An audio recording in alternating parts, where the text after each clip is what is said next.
Hello po mga kababayan, kamusta po kayo? Sana po nasa maayos po kayong kalagayan. Samahan niyo po inyong lingkod dito po sa Tambayan Makabayan, ang inyong lingkod si Kamanong. At tayo po mag-umpisa na. Magkomentuhan na po tayo. Komentuhan po natin ang surprise rally na sila po'y nagulantang at biglang dumami po ang ating kababayan sa EDSA.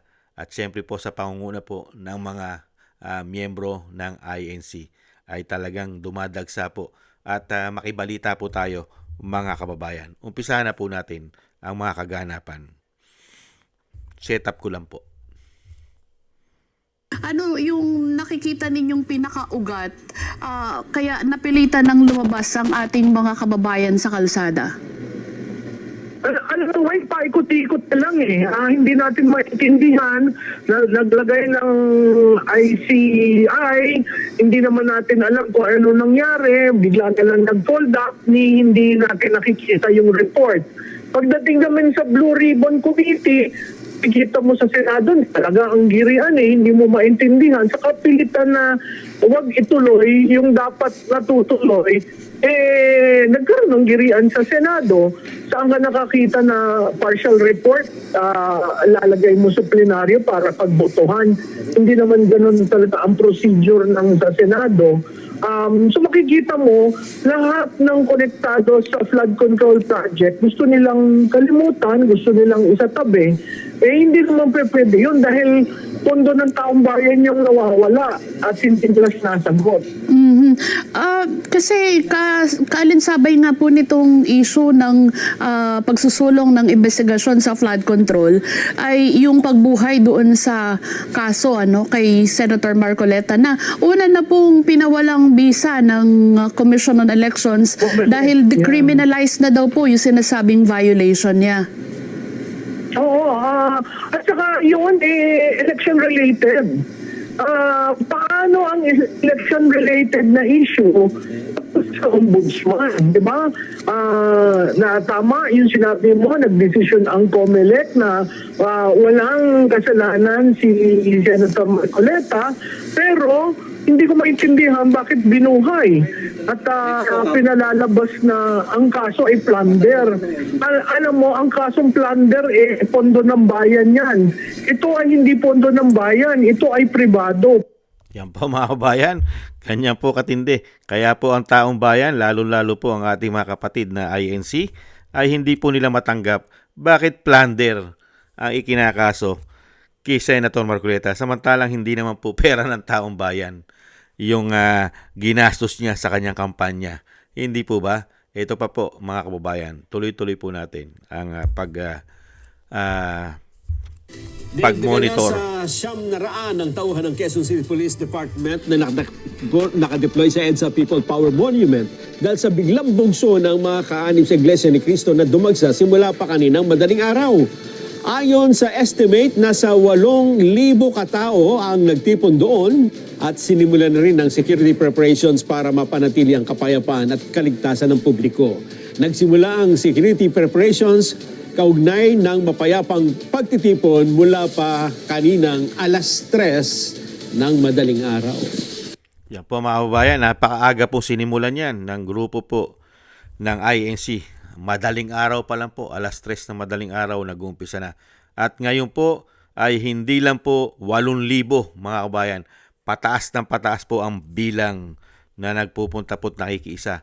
At ito pa po, panoorin po natin, ito po si Atty. Respicio, mga kababayan.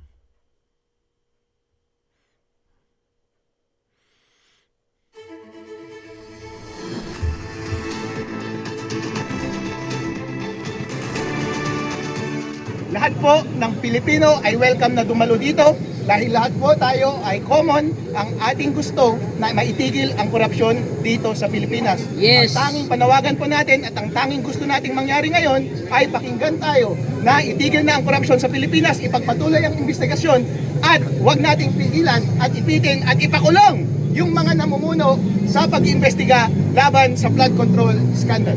First time, masipag si Idol. Okay, tingnan natin kung bibigyan niya tayo ng pansin or asikasuhin niya yung business ng ating bansa. Ang business ng ating bansa ay itigil na ang korupsyon. Pwede sir, pumunta ka dito, makinig ka sa aming hinaing. Huwag ninyong arestuhin si Senator Marcoleta dahil ginagawa lang naman niya ang kanyang trabaho na itigil ang korupsyon sa ating bansa. BBM, it's your turn. Gawin mo naman ang trabaho mo. Utusan mo ang inyong mga alalay at sampahin yung mga taong totoong nagkasala sa ating bansa at totoong nagnakaw ng pera ng taong bayan. Sila ang kasuhan ninyo at huwag ninyong ipitin ang mga taong namumuno para lamang investigahan ang korupsyon dito sa ating lipunan.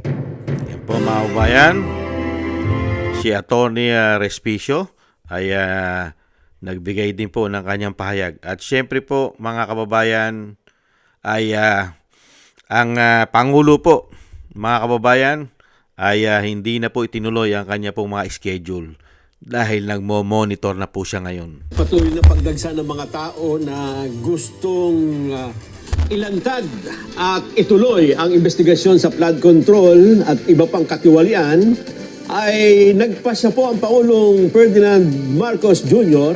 na kanselahin ang kanyang mga engagement ngayong araw para daw po i-monitor ang mga nangyayari sa EDSA. Ito ay ayon kay Presidential Communications Office Secretary Dave Gomez.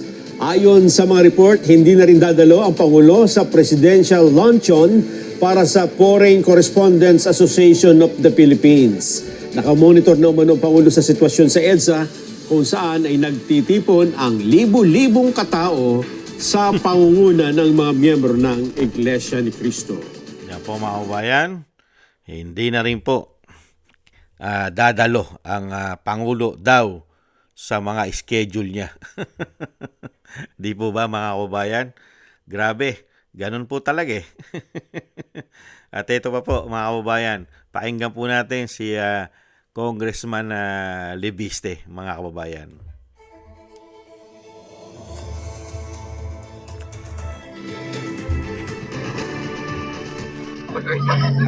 Unang-una po, ako po ay sumasaludo sa lahat ng mga dumating dito kaninang umaga pa. At ako po ay narito para makiisa sa kanilang panawagan para sa transparency at accountability. At sana dumami pa ang mga makiisa sa atin dito ngayong araw.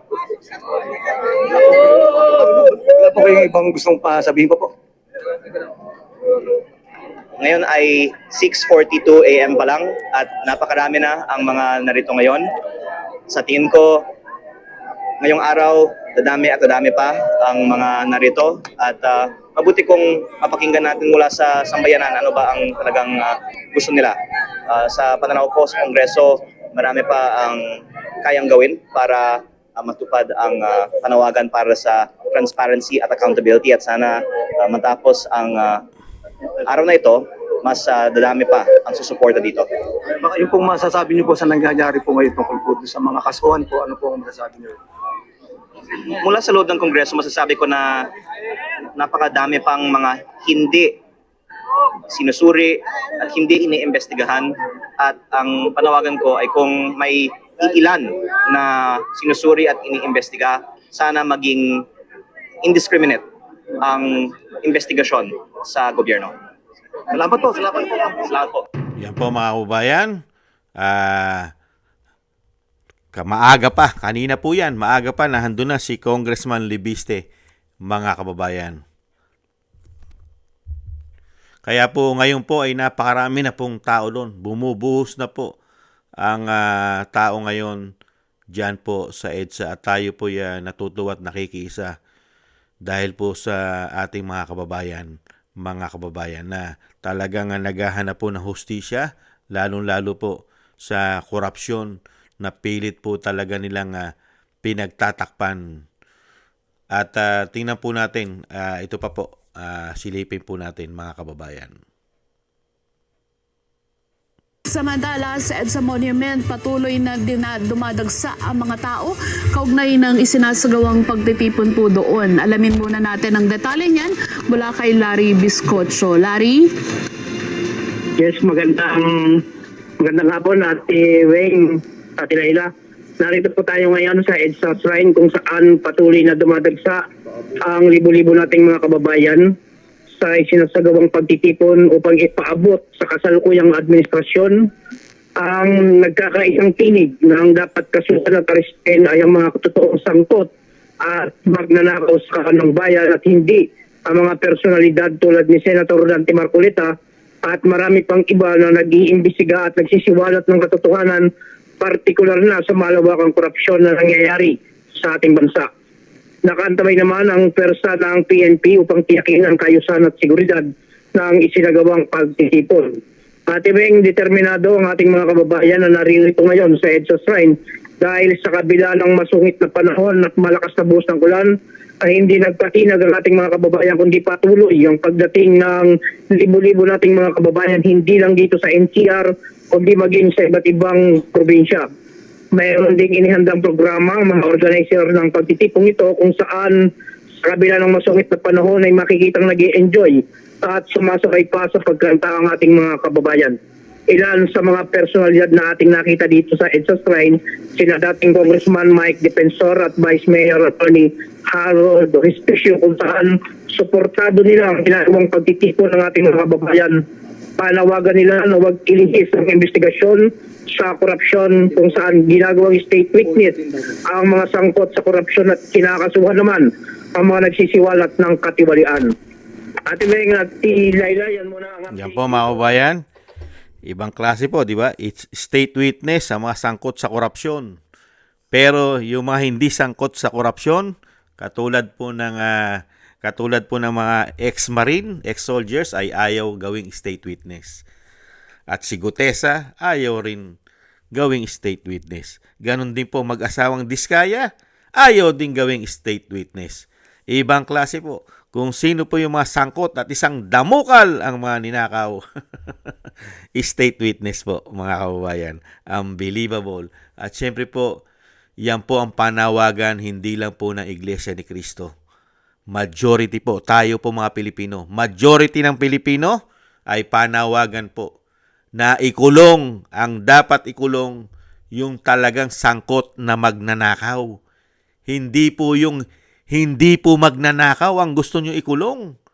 At tama po yung sinasabi ni Prof. Malutikia. Ikukulong mo? Hindi naman plunder case ang kaso. At ito po yung naresolba na at tapos na sa COMELEC. Issue po ng COMELEC ito. Ito pong donation.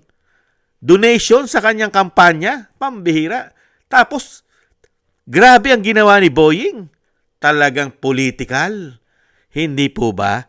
Pambihira. Hindi na, ang plunder case, tama po yung sinasabi ni Prof. Ang plunder case, pera ng taong bayan ang ninakaw. Meron po bang ninakaw na pera ng taong bayan si Senator Marcoleta? Hirap na hirap nga silang hanapan ng issue at kaso yan. Kaya nga dyan na lang sila tumutok sa donasyon. Ibang klase kayo. Kaya hindi po tanga bobo ang mga Pilipino. Kaya maglalabasan po talaga ang Pilipino pagka ganyan ang ginagawa nyo. Katulad kay Senator Marcoleta na ang layunin lang ay protektahan at ipaglaban ang pera ng taong bayan at panagutin ang tunay na sangkot at mga magnanakaw, ang mga lupin, ang mga buhaya na mga politiko dyan po sa House of Representatives, sa Senado at hanggang Malacanang. Hindi po ba? Yan po mga kababayan ang nakakalungkot. At sana po ay dumagsapat, dumami ng dumami pa ang ating mga kababayan kahit po masungit ang panahon. At syempre po, nagwo-worry din. Nangangamba rin ang palasyo. Hindi po ba? Baka bumaliktad. Sana may bumaliktad na at magising na sana ang ating mga men in uniform. Magising na sana sa nangyayari pong sitwasyon at napakalala na mahigit 3 taon at mag-4 na taon na pinahihirapan at pinarurusahan ang mga Pilipino.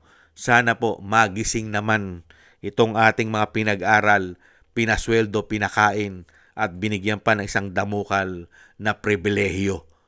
Hindi po ba ang ating mga men in uniform? Magising naman kayo. Ipaglaban nyo naman ang mga Pilipino na inyong mga boss, ang mga taxpayer, mga Pilipino ang boss nyo, hindi ang mga politiko. Dahil pati ang mga politiko ay palamunin din ng taong bayan, paswelduhin din. Pero yan yata ang pinoprotektahan ninyo. Nagtatanong lang po si Kamanong. Yan po mga kababayan, nakaganapan po dyan po sa EDSA. at tayo po'y nakikisa sa nangyayari po na ipinaglalaban po ng ating mga kababayan, lalong-lalo po